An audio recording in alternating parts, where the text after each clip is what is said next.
સુરતના વેસુ વિસ્તારમાં છેડતી મામલે યુવકના મોતમાં ફોરેન્સિક રિપોર્ટ આવતા પોલીસે 9 આરોપીઓની ધરપકડ કરી છે.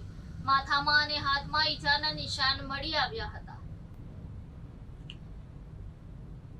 સુરતમાં વેસુના વેસ્ટફિલ્ડ કોમ્પ્લેક્સમાં મહિલાની છેડતી કરનાર વેપારીને કંટ્રોલ રૂમના કોલના આધારે પીસીઆર પોલીસ સ્ટેશન ખાતે લઈ આવ્યા બાદ તેનું અચાનક જ મોત થયું હતું. આખી ઘટનામાં મૃતક કાપડ વેપારીના મૃતદેહનું નવી સિવિલ હોસ્પિટલમાં ફોરેન્સિક પીએમ કરવામાં આવ્યું હતું, જેમાં કપાળ અને બંને હાથમાં ચકામાના નિશાન હોવાનું અને માથામાં બોથડ જેવા પદાર્થથી ઈજા થતા મોત થયાનું પ્રાથમિક તારણ સામે આવ્યું હતું.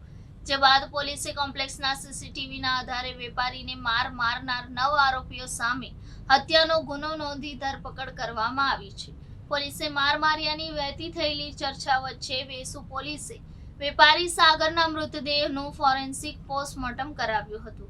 અંદાજે 3 કલાક સુધી પોસ્ટમોર્ટમની કાર્યવાહી બાદ ફોરેન્સિક તબીબોએ સાગરના કપાળ અને બંને હાથમાં ચકામાના નિશાન હોવાનું અને મૃત્યુ માટે બોથડ જેવા પદાર્થની ઈજા થતા મોત થયા હોવાનું જણાવ્યું હતું.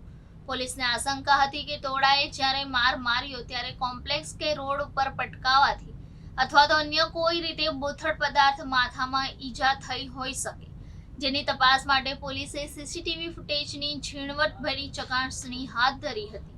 જેમાં વેપારી યુવકને મારનાર 9 યુવકોની ઓળખ થતા તેઓ સામે ગુનો નોંધી તેઓની ધરપકડ કરી હતી.